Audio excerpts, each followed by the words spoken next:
Tonight is a huge night in the NHL with some key playoff games underway. Will the Leafs finally escape the first round? Who will win between the Devils and the Rangers? Will the Oilers advance and eliminate the Los Angeles Kings? Plus, we're going to recap last night's playoff action where we saw a few more teams eliminated as well. And we're going to take a look at some trade rumors around the NHL, including the Winnipeg Jets, Boston Bruins, and others. All that coming up next.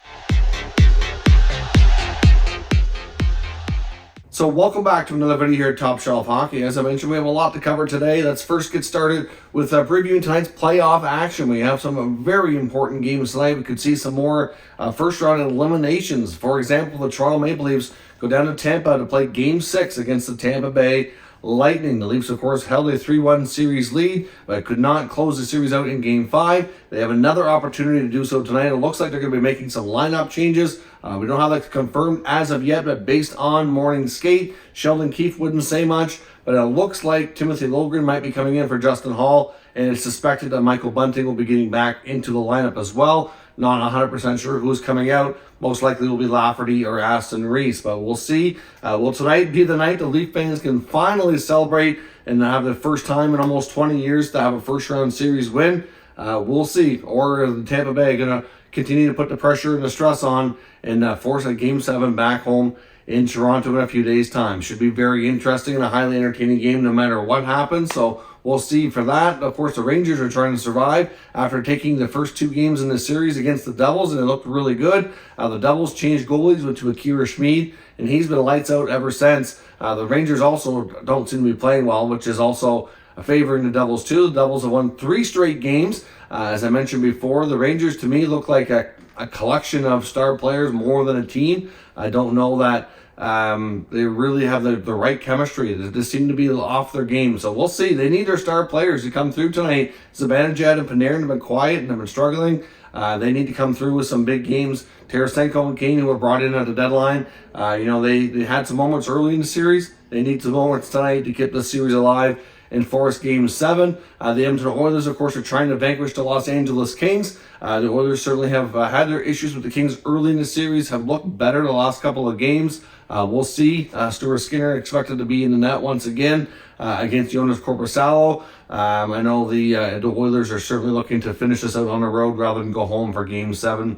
McDavid, Draisaitl, Kane, Hyman, Nugent Hopkins, etc. looking to get the offensive game going tonight. The LA Kings have been, for the most part, up until probably the last game, did a much better job at shutting them down. So we'll see. Should be another really fun, entertaining game. At least the NHL has finally learned with their schedule to stagger the start time so we can get as much of this action consumed as tonight as possible. So it all gets started with the Leafs and Lightning, followed by the Rangers Devils, and Kings and Oilers are the late game on the Pacific Coast tonight. Now take a look at last night's action to recap what happened. We had a couple more teams eliminated. The Hurricanes eliminated the Islanders with a 2-1 victory in overtime, mind you, to wrap that series up 4-2. It looked like the Islanders were going to force a Game 7. It really did. And the Islanders led that series, or the game, 1-0 for quite a stretch of time. They scored in the first period. They led the rest of the first all the way through the second. It wasn't until later that the Canes tied it up, and then they eventually ended up in overtime. Freddie Anderson got, I'd say, a little bit of a surprise start for Carolina.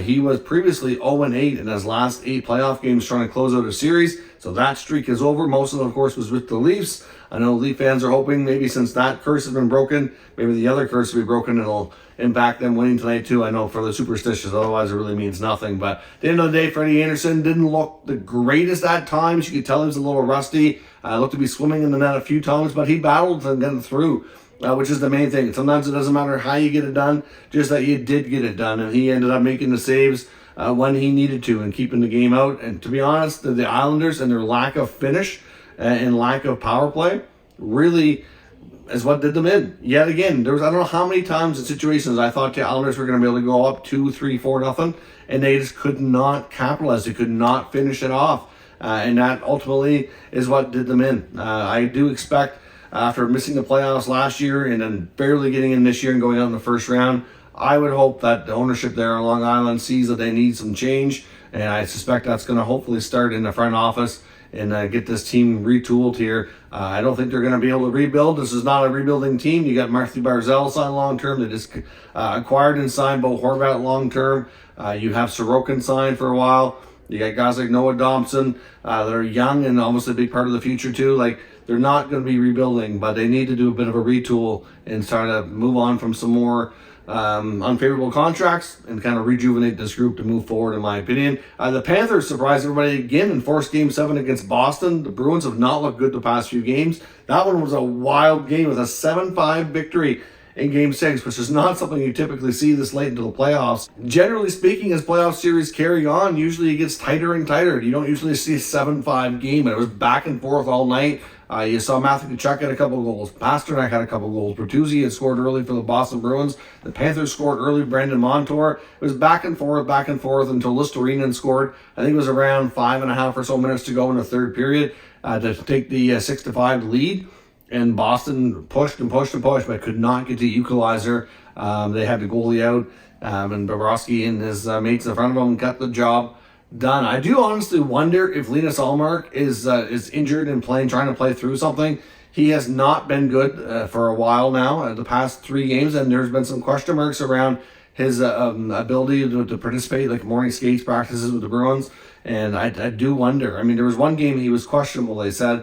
They haven't really said much since, but I kind of half wonder if he might be trying to battle through a hip injury, because there's just the way he moves.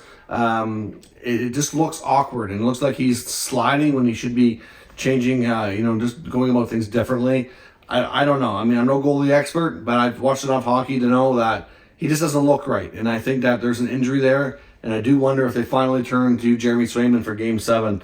And we'll see. I suspect we might see a few other minor tweaks as well in the lineup. I don't know. Big game for Boston after a historical regular season. I'm sure the Bruins would hate to see a historical season go down the tubes with a first round series loss. That would be an epic failure, like an absolute catastrophe if that were to happen. So we'll see. Can Florida pull it off, or will Boston get things right and close out the Panthers in 7? And of course, we've seen the Dallas Stars eliminate the Wild last night. 4-1 was the score. 4-2 was the series. Dallas got 1 goal early on, and then by the end of the second period, they were up 3-0. The Wild couldn't get on the score sheet until about halfway through the third period. Freddie Gaudreau scored to make it a little closer, more interesting, but eventually Dallas hit the empty net and won the game. The Wild's top stars, to me, just were quiet and just never got the job done. They just were like a no-show in some respects. You need more of the guys like Kaprizov and Boldy if they're going to have any kind of playoff success. This team has been a long history, unfortunately, of being mediocre, and they're not getting a lot of high draft picks because of it. But they're typically, more often than not, a playoff team, an early exit. That just seems to be the way things go, and they need to get over that hump. They're kind of like the Maple Leafs in a sense that, once they get past that first round, we'll see. I mean, they had their moments this year. They look like they're going to be a real dangerous team. It's just the consistency and coming up with it when it matters most. But the Wild are done. The Stars are moving on. And then the Avalanche survived. Of course, they forced a Game 7 against Seattle with a 4-1 win last night, forcing that series 3-3. But again, the Kraken scored first. They've scored first every game. Colorado got down early on a Vince Dunn goal, but then they came back and they got it tied up, and then they just kept adding more goals and keeping the puck out of the net. So they played a much better game overall, getting goals from Rantanen, Johnson, and Arturi Lehkonen, and then eventually another Lehkonen goal dying seconds into the empty net to secure the 4-1 victory. So the Avalanche are gone. The Game 7, we'll see if they can close it out at home, or will the Kraken get their first ever series win? We'll find out in due time. Obviously, like I said, tonight's going to be an interesting night, though. And the next couple nights could be interesting as we get to these Game 6 and 7s and near the end of round 1. Now, we also had a couple signings today as well. The Pittsburgh Penguins announced that they've signed young forward Alex Nylander to a 1-year, one-way contract, $775,000. Of course, he's the younger brother. William Nylander's been around the NHL for some time after being a high pick by the Buffalo Sabres, but after a few years in Buffalo and then a few years in Pittsburgh, mostly being a minor leaguer, this year he proved to be a more regular recall for the Penguins, getting more opportunities, and obviously they like what they've seen, and I figure he can contribute at the NHL level more frequently than not. So he's finally getting a one-way deal. He'll earn that kind of money regardless of where he sits, but I would suspect that Nylander has a good shot at making the roster next year. So league minimum $775 for Nylander next year, and the Blues have signed European prospect Leo Loof, who's a 2020 third-round selection, a left-shot defenseman out of Sweden, has signed his entry-level contract. So I suspect where he's been playing in Sweden, that he'll make the jump to North America this fall and get into North American hockey, probably at the AHL level more than likely. Now on to some trade talk. I do want to take a look at the daily faceoffs, and Frank Seravalli's new trade bait board came out just in the past 48 hours. Number one on his list is Erik Karlsson, EK65 himself, after having a phenomenal season, 100-point season as a defenseman, which is something you never see in the NHL. He is number one on the trade bait list, saying that essentially the Sharks made it clear and known publicly at the end of the season that they were certainly more than willing to listen to a trade involving their top superstar defenseman. Of course, he had a breakthrough year, the first year without Brent Burns on the roster as well, so he certainly logged more minutes, more power play time, and he certainly made the most of it. To me, I always said all year I felt like Karlsson was playing to get traded. I think he wanted to prove that he was still a top elite level defenseman and was worthy of his contract, and I think he wants to move on to a new team that can compete more. And obviously, like a lot of players, starting to get a little bit older, they start realizing that time is of the essence, and if they don't win a championship soon, they're afraid time might run out before they finally realize their long life goal. Obviously, I think he wants to win more than anything, realizing that the position San Jose's in, it's going to be a long time before they're serious contenders again. Hard to say when that's going to be, but it's definitely going to be a while, and I think he would rather move on. I think the Sharks, based on comments from GM Mike Greer, are very much open to moving him. But according to Frank Seravalli, their asking price is going to have to come down. The asking price of the NHL trade deadline was astronomical. I believe it was somewhere around 3 first-round picks. And that's just way too much. Teams are not going to pay that. Even if San Jose retains a decent amount of money,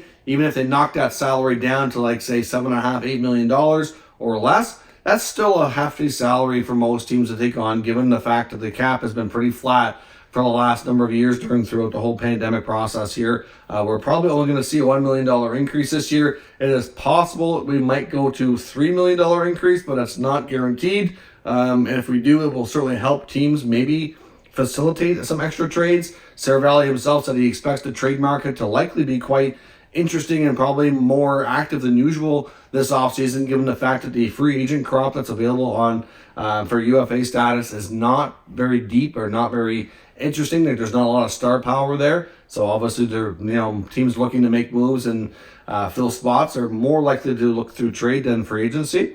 So that could be, I guess, from an entertainment standpoint, or for people like us who talk about that, it certainly should be fun for sure. But obviously, Karlsson is not linked to any specific team at this point. He was with the Oilers quite heavily going down the stretch, but they've made enough other moves that that's pretty much out of the question now. But there's lots of other teams that would be interested. It's just a matter of making it work. Like I know the Florida Panthers were a team that I mentioned, of course, going back home to Ottawa, where he still has a home, where his wife is from.